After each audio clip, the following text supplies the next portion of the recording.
Hey guys, and welcome to Toy Review TV. Today I'm going to be reviewing this, which is the Lego Star Wars Character Encyclopedia, which is a pretty cool thing. It comes with a Han Solo Battle of Yavin minifigure with his medal, just like this book, which is the first book of this. This is the follow-up to this one, but this one has sets in it, and it comes with the Luke with the Battle of Yavin medal. So the two now match up. This book had the sets and minifigures in it. That's why, as you can see, the size is quite different.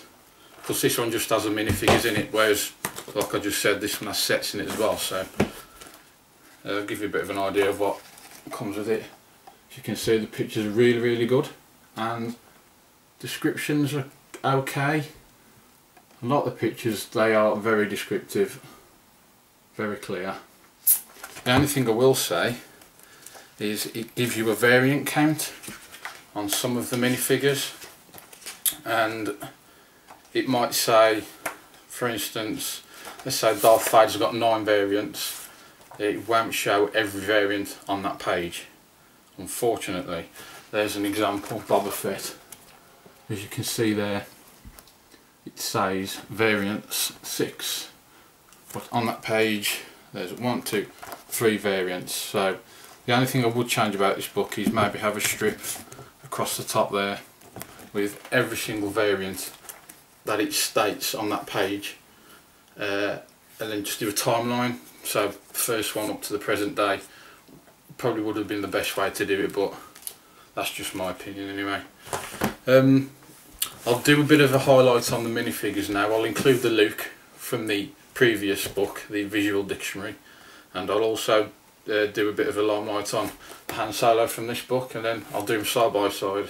And I'm going to pick a few of my favourite minifigures from this book and do a bit of a limelight on these as well, alongside the book. So yeah, I think let's get on with that now.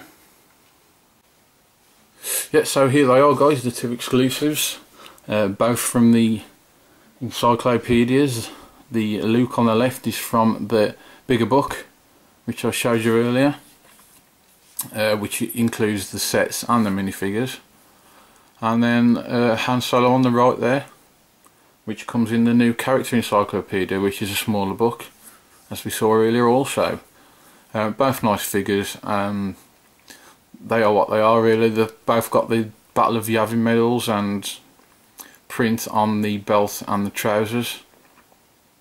Han Solo's got his usual hair design, and Luke has the more up-to-date hairstyle compared to his older hairstyle, which was a lot shorter in the previous minifigures.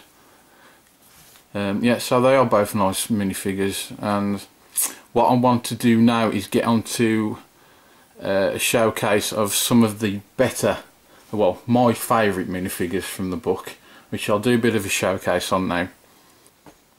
Okay, so on to the first one of my favourite figures, which is highlighted in the new encyclopedia, is the C-3PO, which is chrome gold plated.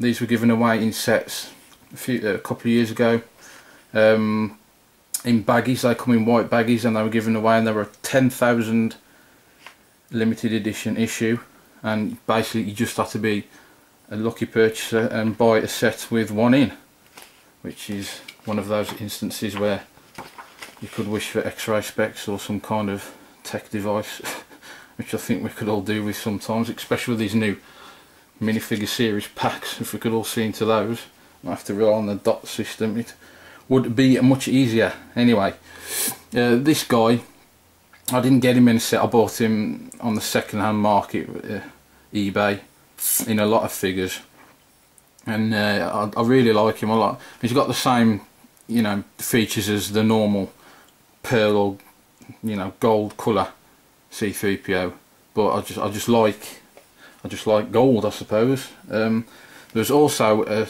a gold 14 karat gold C-3PO made. There were 5 of these, and they were given away in a competition, and one of these come to light not too long ago on Eurobricks. There was a woman and her son had won it.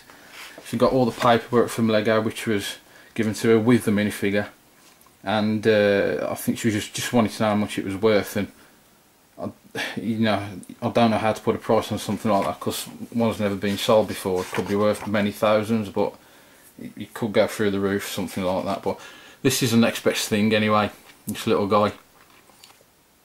And here's the back of it. I mean, it's just like I said before, the same as a normal C3PO, but he's got more bling. Yeah, so that's the first minifigure that I wanted to highlight, so let's get on to the next one. Okay then guys, so second up is the Cloud City Boba Fett. Got them displayed there next to a normal Fett, so as you can see the difference, and straight away you can see the print on the legs. There's print on the arms as well, which I'll display more in a second, but just so as you can get an idea, I've put the standard one next to him there. This figure is a massive favourite of mine, not simply because of the rarity. I just love the print on the Fett. I think it stands out really well, and the print on the arms is fantastic, which let's have a look at that now. So here is the left arm, which has the Mandalorian sign on his shoulder and also a rocket. This is the favourite part of this figure for me. I just like the Mandalorian logo on his arm. I think that is probably the best part for me. Okay, on the right arm we have just a shoulder pad and also a control system on his wrist. Not sure, it looks just like a control system. I know it doesn't look like a rocket like the one on his left arm. And on the back we have just the standard rocket, like with the original one. No printing design at all, no special detail to this figure on the back at all, which is the same with most figures really. All the print is on the chest or arms or legs. And last but not least guys is the Dengar from the new UCS Executor Superstar Destroyer set, which I've built. The thing is huge. I might do a review on that, but there have been a few reviews done on that, and I might be a bit late to the party, but I might do it anyway. Anyway, the Dengar is from that set, and he's one of my favourite new figures simply because of the drastic redesign of his face mainly. He has a brilliant printed face, and also his chest plate has quite good detail on it also. Not much to speak about on the arms or legs at all. Here is his backpack guys, and underneath on his back he also has a bit of print, which I will show to you now. Yeah, so also the print on his back is quite nice also. The backpack hides it, but he looks good with or without the backpack on. Not much to say about the backpack really, not much going on there. Just a couple of studs, a couple of fittings.